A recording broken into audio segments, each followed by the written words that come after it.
Welcome to Raise the Anchor with host Melissa Burbridge.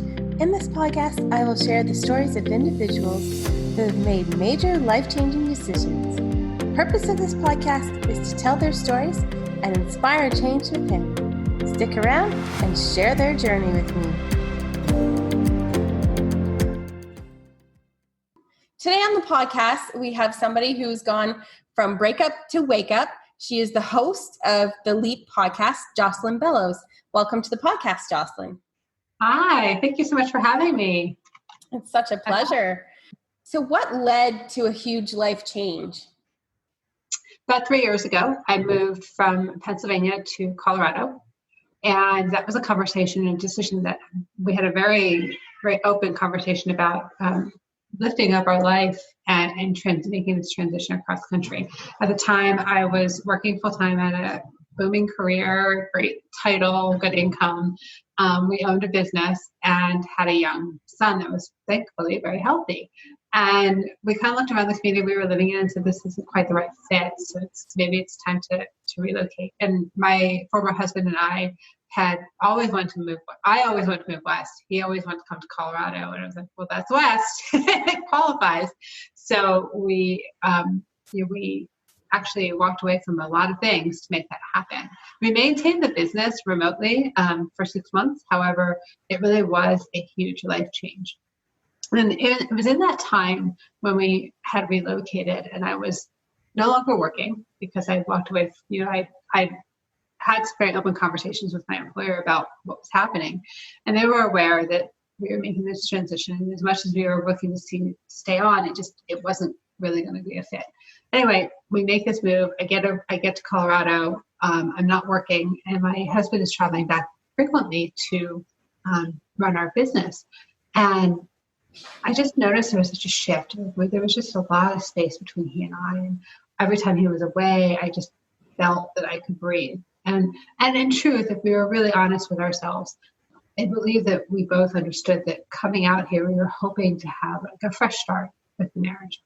And that just wasn't going to be the case. As much as we'd worked on things and made commitments, it was time for me to go. And for me, I had lost myself in that marriage. In truth, I never was in that marriage in a lot of ways. I didn't allow myself to be me. I sat subservient to him, and everyone else's needs were before mine. And I was really like pouring from an empty cup for many, many, many, many years.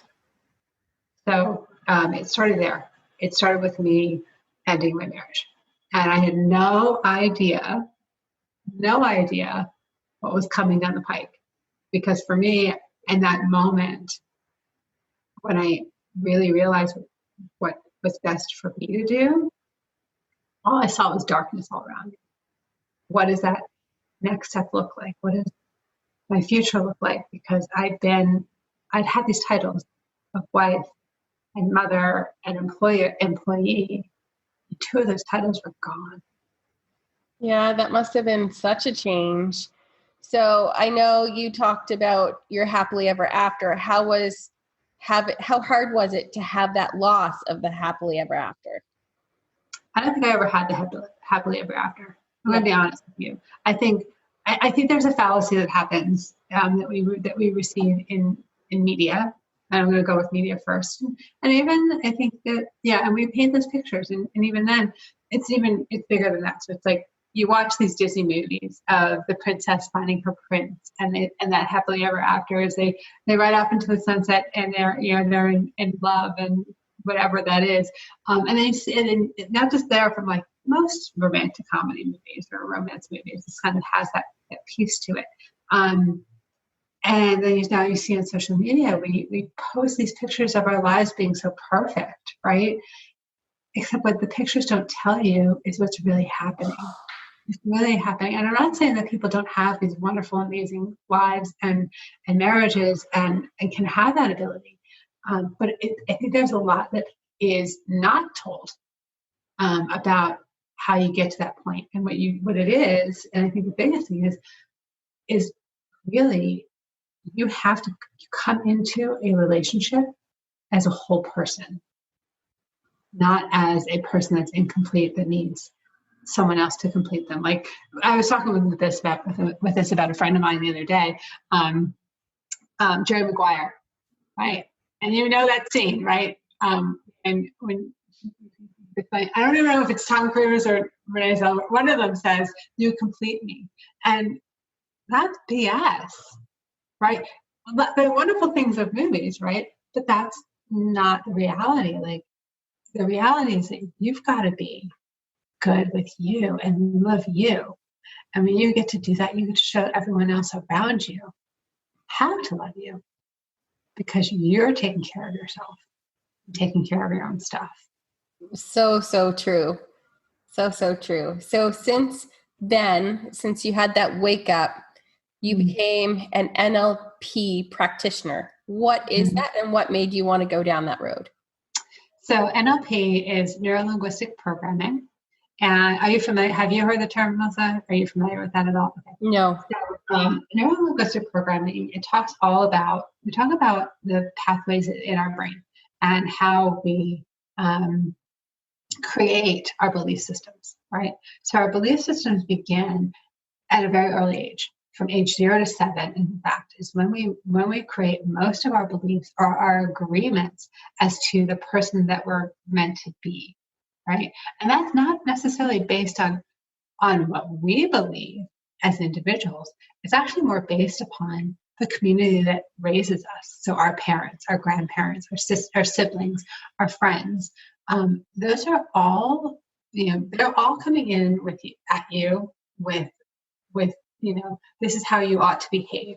This is how you're meant to behave. So like an example of this is, and you and I were just actually talking about this before we got on air about our children, right? So we're both moms. And, an example of this is like good behavior, bad behavior, right?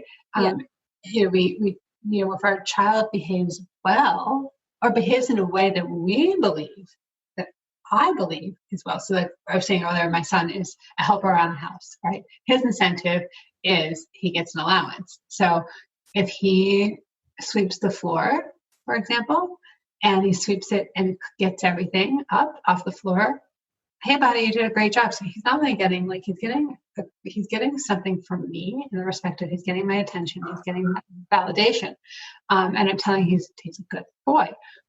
But let's just say he goes and hits the neighbor, which he's done. That's not behavior I want to see tolerated. So then he's in trouble, and he gets he has timeout or whatever that punishment not punishment, but consequence that may be. So from there we start to develop right and wrong, and good and bad, and behaviors that are acceptable, behaviors that are not. However, what's missing there is the individual themselves is actually not developing their own set of their value system and their own set of how their belief system, because it's all been imprinted upon them based on their parental or the community around them, right? So as we age, there are times where we're actually, as an individual, out of alignment, our own beliefs or our own knowing, our intuition, may be out of alignment with the belief systems that we were taught by our parents and our community. And so sometimes you get that, when people say, I can feel it in my gut, I can feel something painful in my gut or whatever, that's your intuition talking to you. And so but now you have this out of alignment piece because you've got this 12-year-old, your son, who's saying, well, Mom, I believe this, or wants to say this to you, but they don't actually say it to you because he knows that it's out of alignment with what you've taught him. And so instead of actually potentially speaking up about it and being that person that he's already developed for himself, he's going to sort of can that because he'd rather have your attention in a good way, right? And now we start to repress the being that we actually are. And over time, this starts to build and build and build. And we actually get away from the true essence of who we are. And because we start to conform to what we believe everyone else around us wants to be.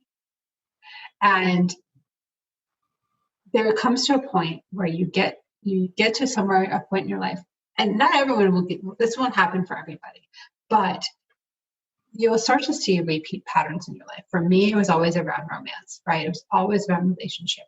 But these patterns would repeat and repeat and repeat. And for me, it came down to a point is, why do I keep finding myself in these like amazing relationships?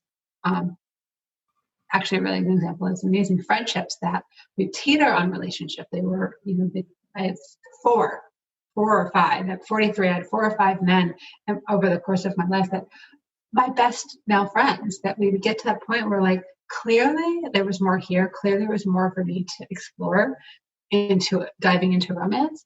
And I was always afraid to take that transition into what more could there possibly be? Because I was always afraid that I'd lose them. And losing them was going to be really so much more challenging than having a potential relationship like having an opportunity to dive into a relationship and having it fail and potentially losing them altogether. When actually what ended up happening is they get to a point where they're like, well, I can't be around you as a friend because I have more than friendship feelings for you, and lost them anyway, right? Yeah. So I had this pattern repeat over time. And I had to kind of say to myself, who's the common denominator in this, right? It's me. It's not any of them. It's me. So how do I want to change? But to change how my thought process around this meant that I had to go back into my mind, back into those pathways that I've been telling myself for all these years. I'm only a friend. I'm only a friend. I'm only a friend. I'm only a friend. I get to play a new track now. So NLP is being able to have more pliability in your mind and set new tracks. So they go into your memories. So this piece about the friendship to relationships all actually goes back to something that occurred with me in the first 7 years of life. All of it. Oh. And I'm not alone. I mean, we know that this is human development. This is how our brain develops. So the work process is that we go back and we travel through time, essentially, and create imagery in our minds of what it is, what was the origin to that story, and healing that story. What was the piece about your childhood that when someone else told you were this, when you actually aren't, and you bring that wounded child into a place of healing, and you marry that wounded child into the person that you are today, and we can have some really deep conversations around what that is, to get to a point where you can release that old storyline and then plant a new seed of nourishment into creating a new storyline about who we actually are. That's super interesting. So how can parents start shifting so that they don't send their kids down that path, so that their child could truly be their own intuitive self? Yeah. So that one is, first I really want to share that parents, by the way, like this is a thing that I want to be very clear. Like, you're going to mess up your kids. It's how it goes. Don't worry about it. It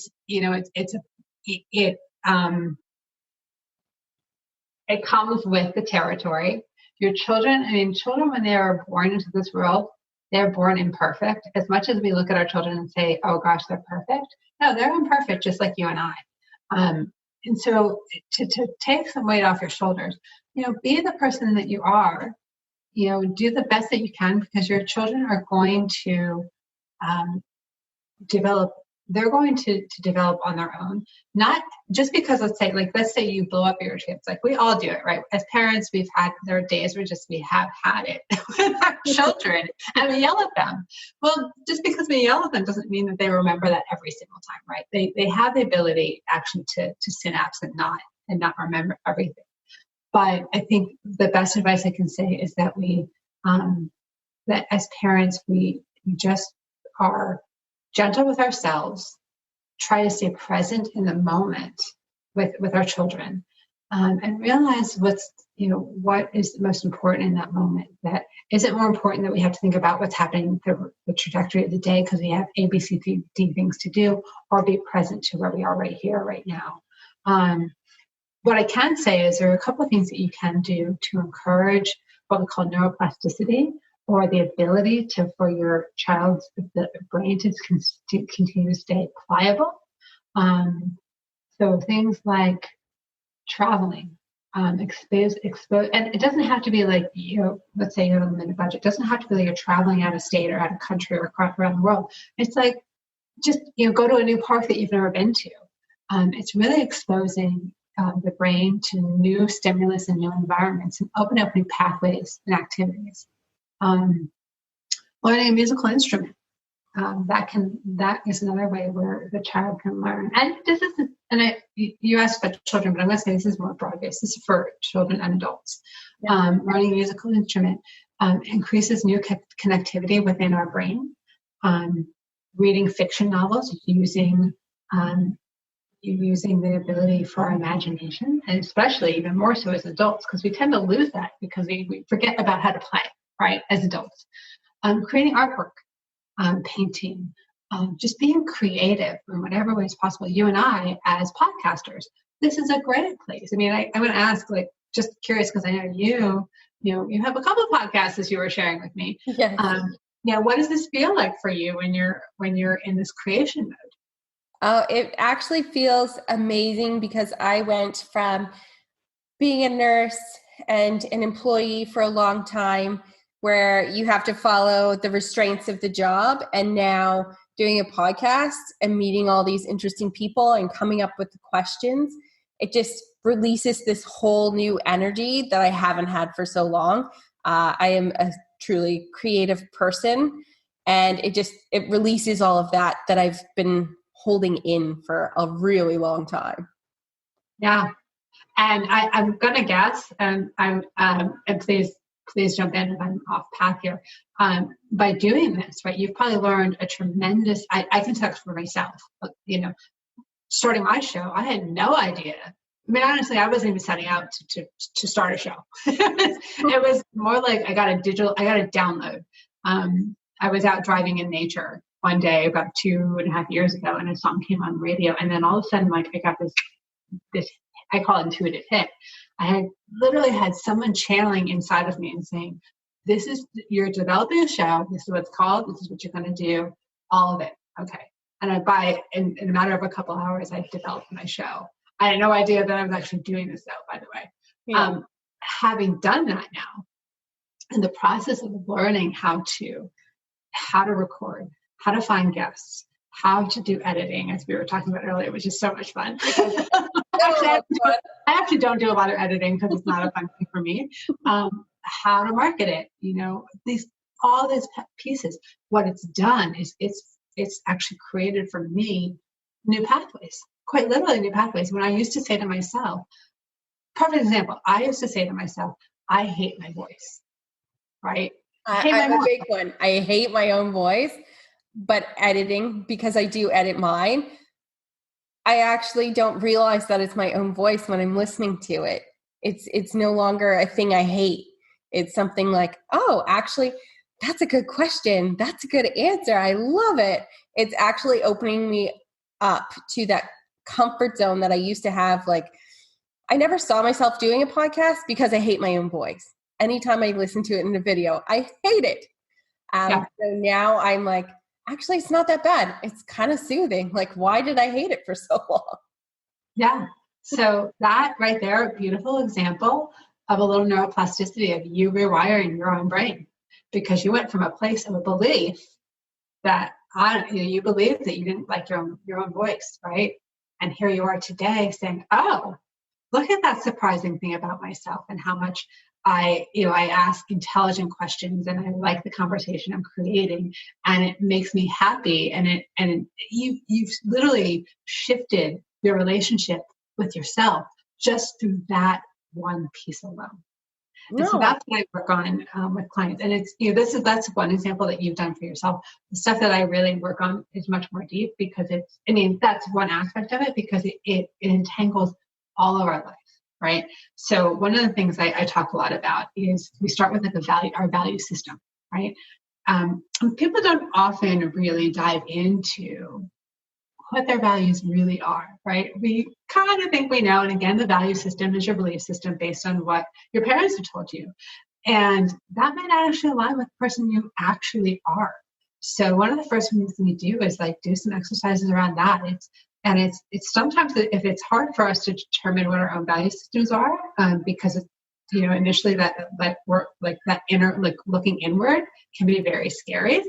So I start with 2 exercises. One where I actually have my clients reach out to friends in their community and say, okay, these are with some very specific questions about themselves, like an interview. I mean, I actually ask them to interview their friends. How are they showing up to their friends, right? Are they confident? Are they bold? Are they reliable? Are they soft-spoken?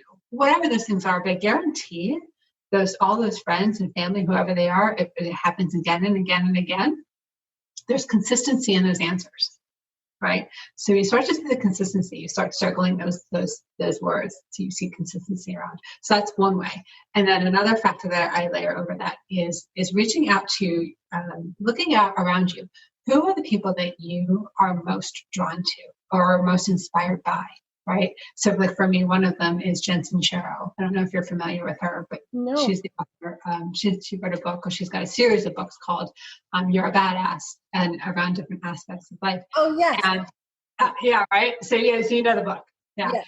So and I had the very good fortune of actually meeting her about 2 years ago when she launched her last book. She's in the process of writing another book, but what I always really admired about her writing and just start following her is that she's bold. She's very empowered with her word. She speaks directly. It's no BS. It's just, this is what it is. And she's she's kind about it, but she's very strong about it. And there's no apology about it, which I love, because I think as women, we apologize a lot, but that's, I digress. So we go through and like pick 5 to 10 people that you admire in your world, whether you know them or not, it doesn't really matter. But why do you admire them? Again, you're going to start to see things that how you're showing up. There's going to be some other consistencies of other people that you admire the most. Again, circle those words. Those are likelihood. Those are actually probably your values, but they may not have been the values that were taught to you, to what you thought you were. So they might be out of alignment with what your parents have shared with you. And now you're trying to discover who you really are. And that's where we start, is like that value system and defining what those words actually mean to you, not the Webster's Dictionary, because Webster's Dictionary is someone else's definition for you. And we're trying to break away from that. It's not what everyone else wants for you. It's what do you want, right? So the breakup to wake up is really about digging into the relationship with yourself and how you see yourself, not what everyone else expects of you or thought you need to be. You get to actually be the person that you want to be. And the more that you do that, and the more you shift into that space of self-reliance and personal empowerment, things around you will start to shift. People will start to change around you because you're speaking more boldly into the belief system that you want for yourself. Those values serve as a roadmap of how you make decisions about your life, of when you can confidently say yes and when you can confidently say no. And we don't, and again, as women, men have a much easier time to say no than women do. And even more so, we still get to remain within our feminine being of being receivers of love, being receivers of being taken care of. And that's not being weak. It's actually being very strong. It's just how our biology was always meant us to be. Because as women too, in this culture that we're in,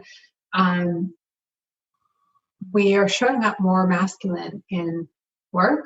We feel like we need to like step up and be the equal to the man and kind of fight for our space in the world. And that, when fight right there, that's a strong word. When we can actually have ease.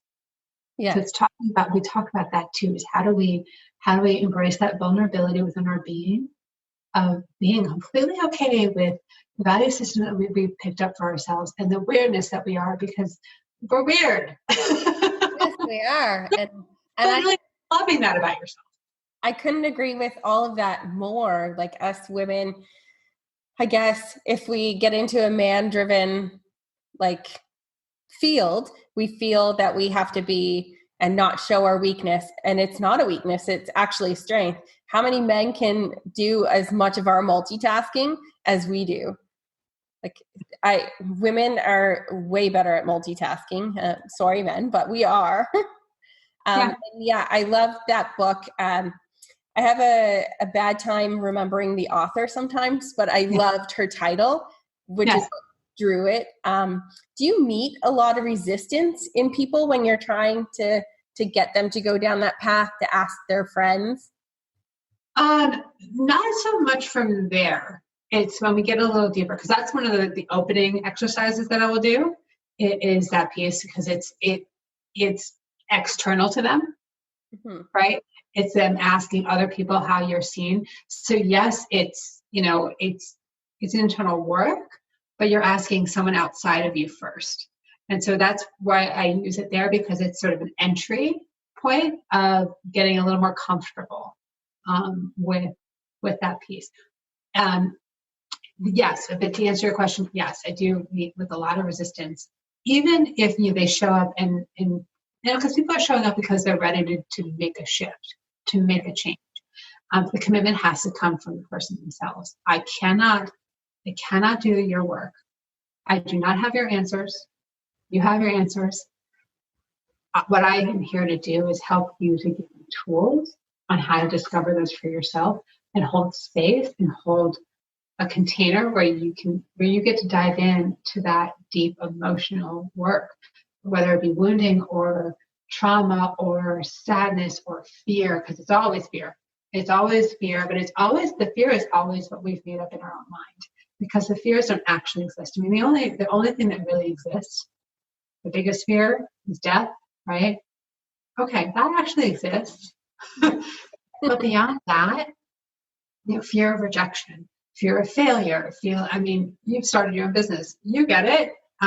This part that comes, it feels real, but it's all what we've made up in our minds. It's funny, but walking people through exercises where they can sit with that fear and dig deeper into it. What's triggering it? Why did I tell myself, or why did my mom tell me that I didn't deserve, to have this kind of income? Because my mom said it to me when I was 3 years old. Even though it was, mom didn't mean to say that or mean it in a way that was meant to be derogatory. But mom said this thing to me when I was 3 years old. I believed it to be truth. And now at, 35 years old, I'm not deserving of this type of income, this level of income. Well, that's bullshit. So let's go back to the origin of that, what triggered it, and let's start to heal that piece from that early age. So an example here, and it can be really big, it can be really small, but example, one of my clients was in a relationship and really just enjoyed this person, was having such a great time. However, the other person had this very big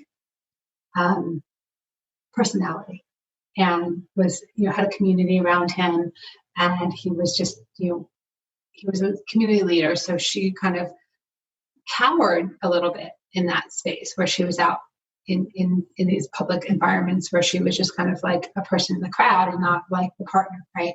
And one of the things that she said one night, she was like, he asked me to go meet he and his friends out for a drink, and she wanted to spend time with him, but she didn't really want to spend time with the friends, and really didn't even want to go for this drink. Chose to anyway, because she wanted to spend time with this person. That was the opportunity that was available. So she actually didn't choose herself. No. In that situation, she chose him. And she got home from that evening, and she's like, I was miserable. I ate what I did. I overate. I had like a second dinner, and I had beer when I didn't even want a beer, and I really didn't even enjoy the conversation. And I said, so let's examine that. Like, why, what was underneath that? Why did you feel that you had to be there? Well, because I want to spend that time with this person. Well, do you think that if you had said no, what was the potential outcome if you had said, thank you, but I'm not interested in being part of? Was that an option, for you? Mm-hmm. I mean, this is really a little thing, right? It's just a little tap in the bucket. It's not little, but it was, oh, well, if I said I didn't want to go, I was afraid that I wouldn't be asked out again. Yeah, Like, that's insane. It's insane. And that's another, it's not derogatory. It's just like, we create these things in our mind. Yeah. So it's also working from like dropping out of here, out of our head, and really dropping into our heart and leading everything from our heart. So that piece about, you start with the values, talk a lot about vulnerability. And that vulnerability is that place in, it's heart-led decision-making. It's heart-led living. And it's not so much decision as much as flow. Allowing, and this is for men and women, even though women tend to more flow than men, or tend to fall into that easier. But flowing through life rather than fighting upstream, like the salmon trying to go upstream, like flow into what's actually showing up for you. Like recognize like when people have to cancel or plans fall through. Those are happening because you're not meant to be in that situation. Don't fight it. When you fight it, you resist. When you resist, you create more of that resistance. And what you resist, there's a saying, what you resist persists. Yeah. So the more that you can just acknowledge what it is, sit back and breathe and allow, that's where your strength actually can be. So true. And I loved the point you said with parents talking to kids, and then that's their belief later on in life. I've witnessed that a few times in my children. It could just be that you're in the middle of doing something and the kid asks, and you just really need to do something else at that moment, and you just do a handoff shot like, no, that's not true. And then they believe that for the rest of their life. So later on down the road, they'll ask you the same question. You're like, no, that's not how it is. But you don't realize, you have to remember and be in that moment with your child, because that belief could be held on forever. Right. Oh, go ahead. And you just have to be careful with your words and be protective. Mm-hmm. Yeah. And I want to stress this too, from a parental standpoint, and because you and I are both parents, like, also be kind with yourself about it. You're gonna screw your kids up. You just are. And remind yourself that you're doing the best that you can. And I think as children grow older, as your children grow older, and at any age, you can really start to have these conversations. But the older that they get, the more that they understand. Have those open dialogues with them. I encourage that. Like, tell them, look, say these words. I did the best I could with what I had. I've always loved you. I've always will love you. I will always be here for you, and you're safe. This situation occurred because of X, Y, Z. Like, tell them the whole picture. So, like, mine is 6 years old, right? And he is sometimes in environments where people are yelling, and it makes him very uncomfortable. And I've seen this happen, right? Not only have I witnessed it myself, he's talked with me about it to the level what he understands. He's like, oh, well, this happened, and this person yelled, and this person started crying. And I said, and so I asked, rather than assumed, I asked, I said, well, how does that make you feel, buddy? Oh, it's really scary for me because I don't like when people yell. It makes me really sad, whatever. And like, he wants to not be a part of that conversation around that. So, and he's an empath. He can feel all this energy. So, one of the things I've taught him is to say, buddy, when you're in that situation with those people, imagine blowing a bubble up around you. Blowing up a bubble all around you, like a big bubblegum bubble, right? And only the good stuff is allowed to come through. And whenever someone is yelling or makes you feel sad or scared, that can't come through your bubble. It's not allowed in. And that's what, he understands that. That's what he can understand at 6 years old, right? Yeah.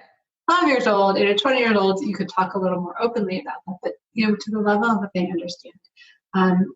Teaching them some basic principles, even at an early age, about not taking things personally. You had mentioned earlier about words, right? Yeah. Speak impeccably with your word, because words become thoughts. Thoughts become words, and thoughts also become things. Yeah. So our words are so incredibly important in how we decide to dialogue, the words that we choose to use. I've actually eliminated a few words from my vocabulary, and I'm going to share them and the reasons why. Would, should, I'm sorry. And I'm going to say with I'm sorry, I do say I'm sorry when I have done something that I have acknowledged that someone else has been hurt in a way that was never intended. That's about it. I don't apologize if I'm a couple minutes late. I will acknowledge it, right? I think that is important to acknowledge that and be respectful of the other person. But we tend to say I'm sorry as a gateway. It's like this gateway drug. Yeah. Use it when it's meant, because that has much more power. Would and should have meaning behind them around what you like. Okay, example. You, Melissa, should be recording, 5 episodes a week. How does that feel when I say that to you? That feels like a lot of work. Right? There's an obligation around it. Yeah. There's this phrase of don't shit all over me, right? Yeah. I'm expecting it. I have expectation of you. No, can't expect that of anyone. The only expectation you have is for yourself. The same thing with would. I would have done this. I could have, instead of saying would, I can, I could. Those are much more open. They give possibility. They give life. Would and should are very small. So that's why I've eliminated this. So when we choose the words that we choose, they all have depth and meaning for them. And you never know how somebody's going to perceive the words you use either. Words can often be misunderstood. Yes. Especially when you're talking to a different language. Yeah. And when, and we have all these forms of communication these days, right? Between, yes, we have phone calls and you and I are on Zoom, and that's wonderful. We also have text messaging and, and Messenger and Facebook, and things get misconstrued all the time. Like literally someone asked me last night, what about this other test? And I was like, I wrote back, I said, because I didn't pick up the phone. I could have picked up the phone. I was like, I'm a little unclear. I'm not certain. I'm lost. I'm not certain what you're asking. I literally had no idea what they're asking me, right? So communication is so key. And you also talk about the perception. I think it's also important to realize that, and this is where don't take anything personally comes into play, is you see the world very differently than I see the world. Yeah. I see it differently than you. I'm never going to understand what your vantage point is. You can communicate to the best of your ability, and that will help me to understand it. And I can mirror back what you say. And that's a lot of coaching is mirroring back too, is, am I understanding you correctly? Am I on the same page with you? Having said that, if you say something to me and I take it personally and I feel like, oh my gosh, that was hurtful, you might have never intended that at all. Yeah. You have a way of seeing the world that's so different from me. I can't possibly. So the only way, the best way, rather than taking personally and reacting, I want to go back and be curious. What did you mean by this? Because this is what I understood. Again, that curiosity and that mirroring and that reflecting back. And do I understand you? Am I understanding you on the same page? Because if you live in this place of taking personal all the time, you're going to live in this tight little ball where you're so concerned about what everyone else thinks about you. But here's the thing. Everyone else is in the same place. Yes. If I'm going to walk into the world and say, I am so concerned about what everyone else thinks about me, and you do the same, we're not looking out to recognize it. I'm in that same place. I don't care about you because I'm so worried about what people think about me. And we all live in these tight little bubbles, and we let that go and be like, I'm just here having this experience. It's pretty freeing. Yeah, no, that is freeing. The biggest thing I did learn was to not worry about what others think about myself. It took a lot. It took a lot of rewiring. But they're going to judge me whether I like it or not. And so I just have to learn to accept that they just may not understand me, or they do understand. You just have to let go of what others think of you. Mm-hmm. It's taken a long time to really rewire my brain in, because I used to be obsessed. Like, social media is the worst. Because people write on it and you're like, they'll bash you and you're like, oh my God, they really think so negative of me. And oh my God, I have to see what they think. I have to look at how many follows I have, how many likes I have, how many comments I have, because Why does it matter? What? So why does it matter? Exactly. That's what I've had to rewire. Like, it doesn't matter. People are going to like it or they're not. And if they like it, great. If they don't, then it just didn't speak to them. Yeah, exactly. Or they may not be your tribe, and that's okay. Exactly. Absolutely okay. And that's the piece, like that's where so that's part of that vulnerability too, right? Is when we get to a place where we get to just be ourselves in the way that we want to be, and not be tied to an outcome, not be tied to not be attached to a thought or a person or an idea. You just get to be. And when we get to be, that it's that piece of the present, being with present we talked about earlier. You just get to be. That is actually the purest joy state that you can ever be in. You get to, I equate it to, so nature is really very soothing for me. In fact, I think that is for most people. When I get to, for me, when I get to a place where I get really caught up in the busyness of the day, I actually sometimes, even when it's just something that I'm like freaking out about, I will walk away and go out. And right now, fortunately, because of times of Corona, we get to work from home, and walk outside and put my feet in the grass. Yeah. I just stop. I hit the stop button, hit the pause button, allow my thoughts to just like decompress and unwind before I come back. So I come back refreshed. And if you can't actually do that, because you can't always do that, there's also like just taking a couple minutes to breathe. Or if you're in a heated conversation and you're having this tit for tat, and you're in an argument, or you're in a disagreement at work, or you're in a tense conversation at work, that's a really good one, because sometimes you can't walk away from those. Mm-hmm. Before you respond,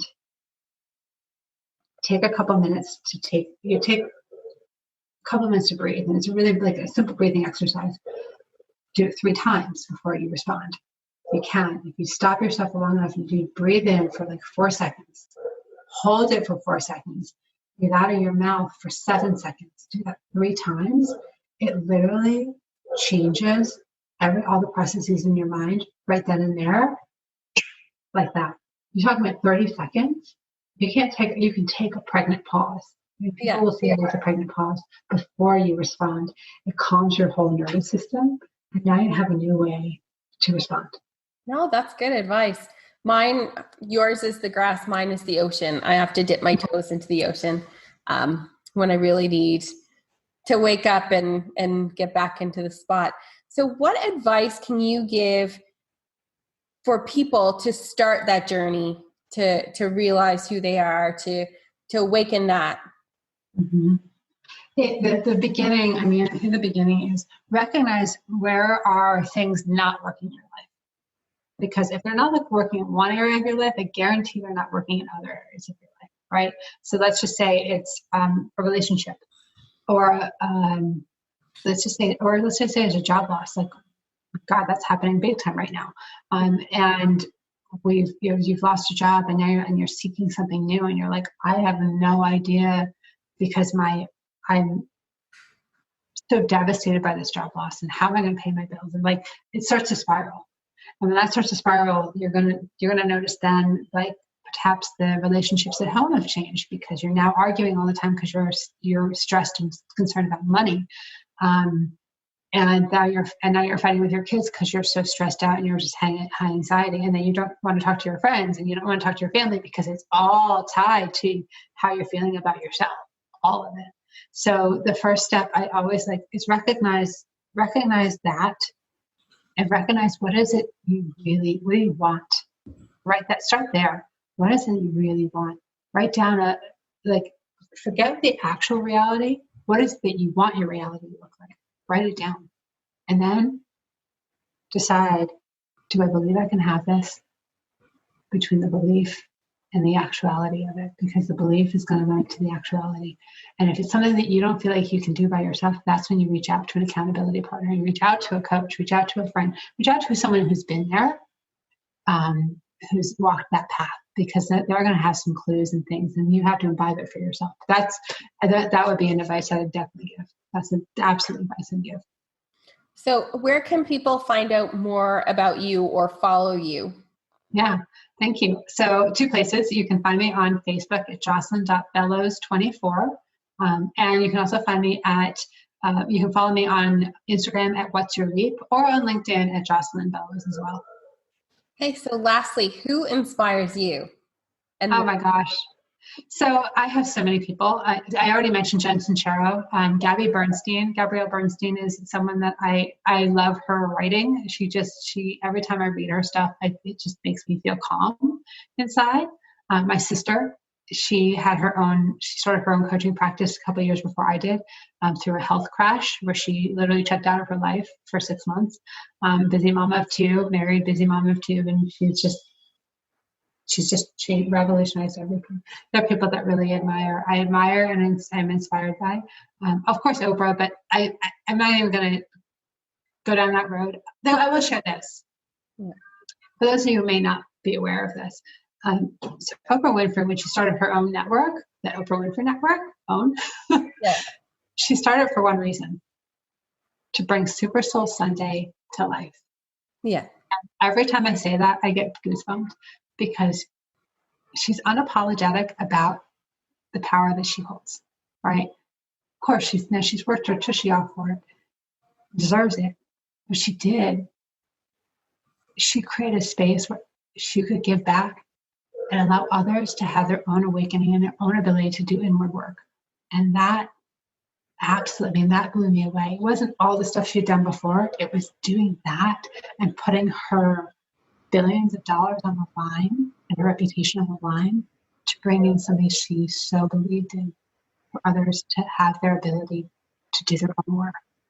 And every time it just makes my heart beat, because it's just such a beautiful thing, the gift that she's given to this world, the gift that she is in this world. So those are the people that inspire me right now. Yeah, no, those are great ones. Well, I want to thank you for coming on the show, and I think we'll have to have you back again, because I'd love to. There's so much more I want to learn.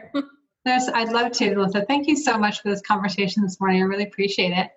Thank you.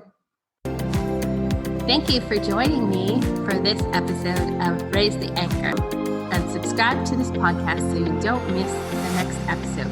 Don't forget to rate this episode as well. I'm Melissa Burbridge, wishing you smooth sailing.